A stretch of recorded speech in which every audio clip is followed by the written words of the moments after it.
kahapon. Ang pinakamainit pala, isa sa pinakamainit dito sa Puerto Princesa City sa Palawan.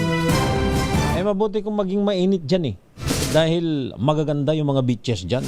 Di ikaw ay mag-dive sa mga beaches dyan. Yung iba mga nasa 43 degrees Celsius gaya dito sa may Sanglipol, dyan sa lalawigan ng Cavite. Rodil Vega, kainit pala dyan sa lalawigan ninyo. Abay, magpagaling ka, ha? Dyan sa may Baler Aurora, 42 degrees Celsius. Kaya nga yung ating mga kababayan talagang pinupuntahan pa rin ngayong mga panahon na ito ay yung mga naggagandahang beaches na may pagmamalaki sa ating bansa. May pagmamalaki sa buong mundo. Ako po si Val Gonzales, samahan po ninyo hanggang mamayang alas 7 ng umaga dito lamang sa Mega Balita Linggo.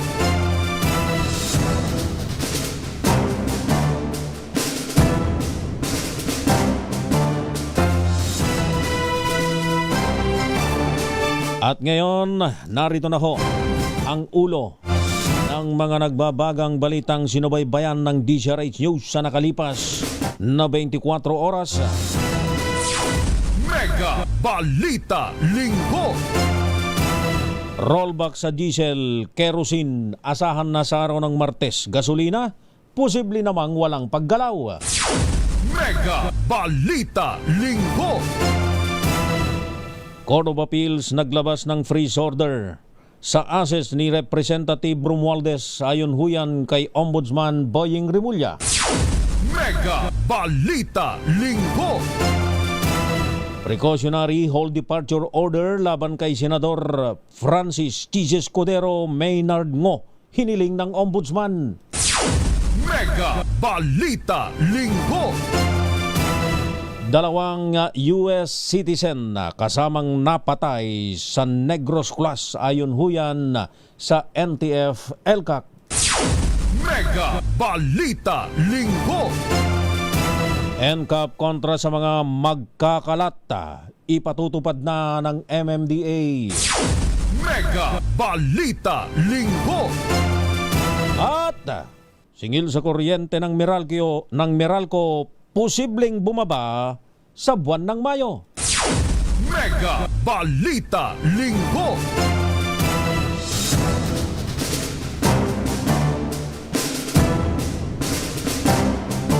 At yan ho ang ulo ng mga balita at ngayon sa detalye. Asahan na ng mga motoristang panibagong bawas presyo sa diesel sa susunod na linggo. Ayon sa oil industry sources, posibleng bumaba ng 8 hanggang 10 piso kada litro ang diesel habang maring manatiling walang paggalaw ang gasolina, tumaas pa ng hanggang piso kada litro ang presyo nito.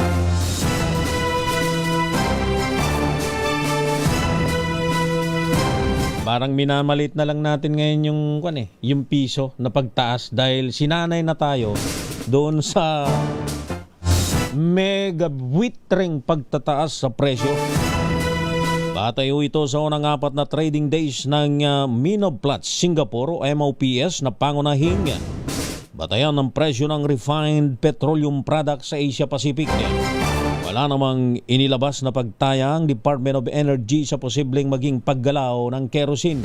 Ayan, sige, tayahin na ninyo ng tayahin, Department of Energy. Ganyan, tama yung ginagawa ho ninyo. Ilang araw pa lang bago yung pagtataas, i-anunsyo na ho ninyo. Dahil nakakaya naman ho kung mabibigla kami, mabibigla lalo na yung mga jeepney drivers, mga tsuper ng iba't ibang mga public utility vehicles na mabigla sila. Kaya maganda nga buwan pa lang 1 month before mag-anunsyo na ho kayo, Department of Energy.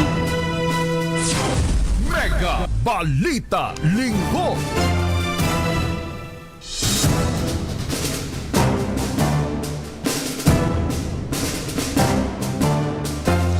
Samantala sa iba pang mga balita, kinumpirma ni Ombudsman Boying Rimulya na naglabas na ng freeze order ang Court of Appeal sa assets ni dating Speaker at Leyte Representative Martin Romualdez.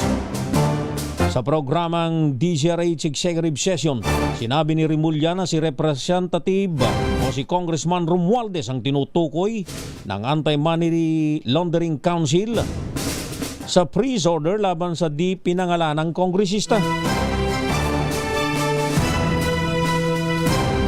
Magugunitang kabilang sa na-freeze ang 25 bank accounts at 10 insurance policies na nakarehistro umano kay Romualdez. Dawit din sa freeze order ng bank account, insurance policies at investment account ng business associate nito at corporate entity. Ating congressman daw na pumayag na o may desisyon na ang Court of Appeals na samsamin yung mga... Nasa dyaryo na yan. Nasa dyaryo na yan. Nandun, pero walang tao, walang pangalan. Former Speaker Martin Romualdez, na-freeze na yung kanyang... Ayun. Maraming So si process former na- Speaker Martin ito. Oo. Kasi Linawin natin from what? From the Court of Appeals to? from the Court Court of of Appeals. Appeals. Kasi doon talaga dinadala ang freeze orders ng AMLC. So ito ay si dating Speaker Martin Romualdez. Yes, yes. Oh, ayan ha. Siya yun. Dito niyo na ako sa executive session. Ha? Hindi, pero anong issue nga? Hindi. Maraming issues. Actually, Oh. isang kaso pa lang yan. Pero we have around 5 to 6 cases lined up. Sunod-sunod siya ipa-file within the next 2 weeks. Kaya, meron pa. naku, napaka...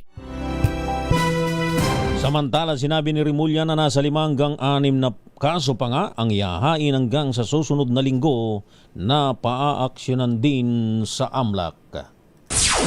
Mega Balita Linggo.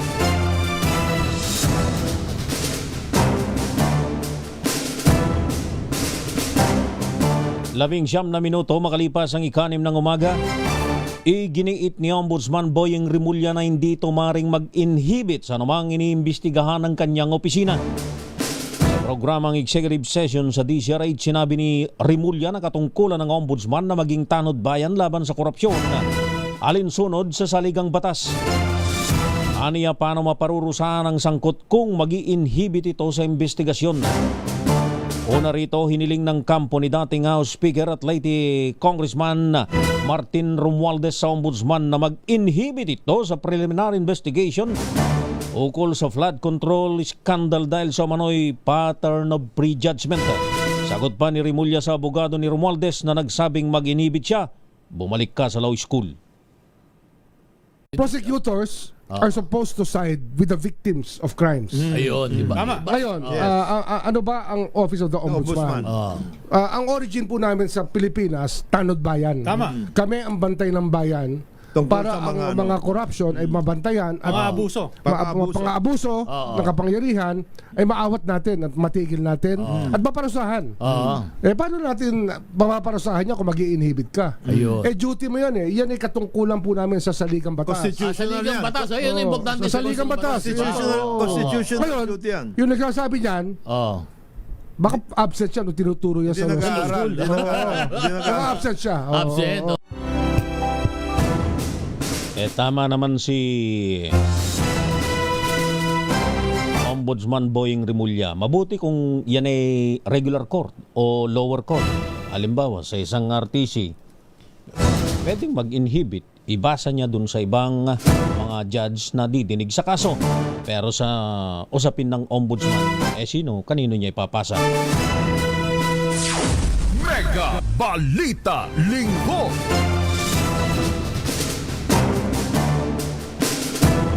Hiniling naman ng Office of the Ombudsman sa Sandigan Bayan ang pag-i-issue ng preventive whole departure order laban kina dating Senate President Jesus Escudero at negosyanteng si Maynard Ngo.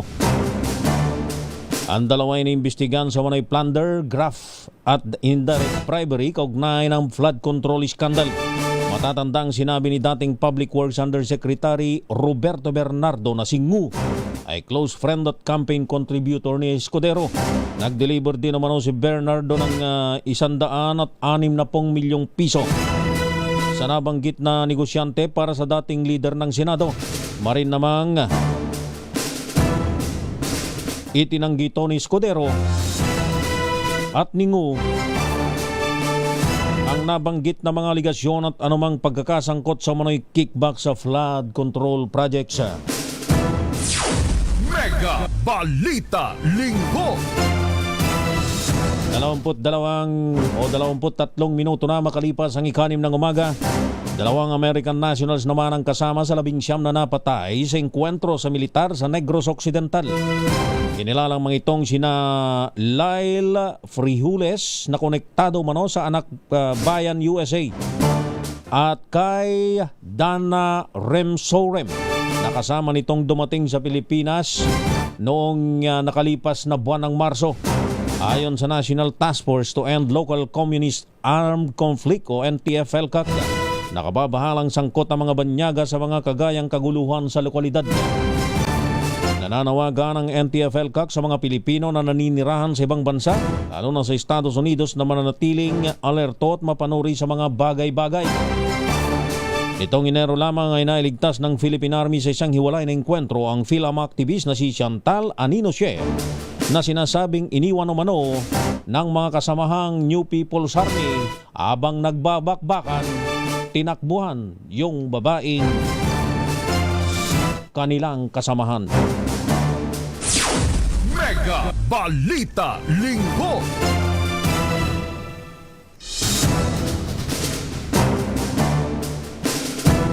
Dalawamput-apat na minuto na makalipas ang 6 ng umaga.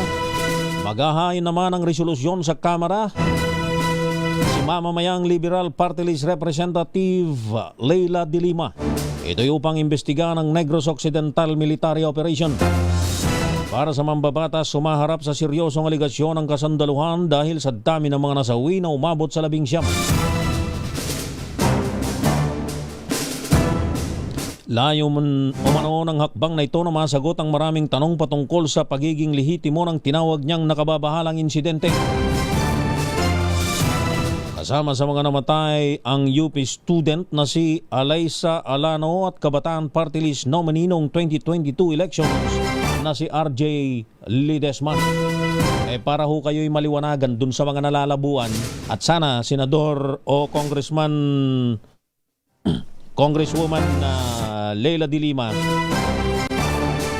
isa lang ninyo sa inyong investigasyon at para maliwanagan ho kayong mga nakikinig, basahin ho ninyo yung Facebook page ni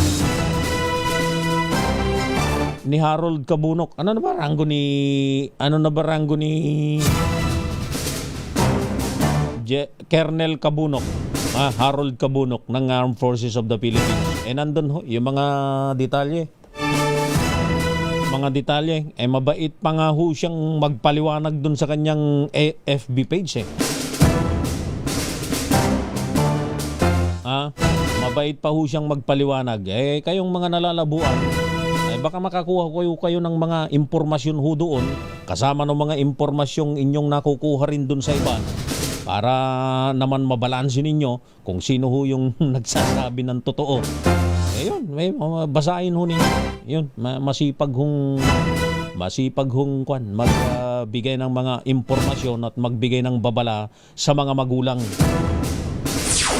Mega Balita Linggo. 26 na minuto na makalipas ang 6 ng umaga. Iginit naman ni AFP Chief of Staff General Romeo Bronner Jr. ay tinuturing na combatant ang mga lumalaban at nagpapaputok laban sa tropa ng gobyerno. Ginawa ni Bronner ang pahayag matapos ulanin ng batikos ang engkwentro sa Toboso, Negros Occidental na kumitil sa 19 na katao.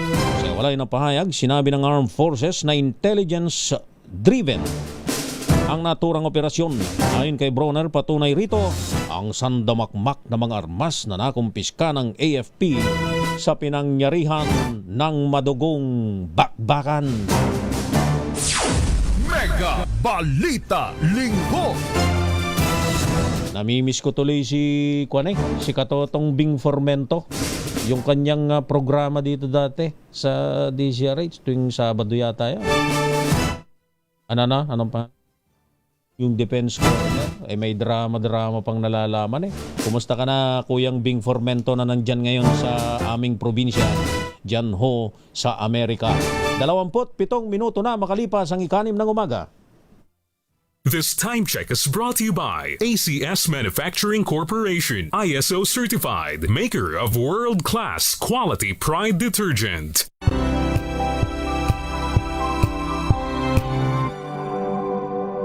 Tinesting, sinuri, siniyasan.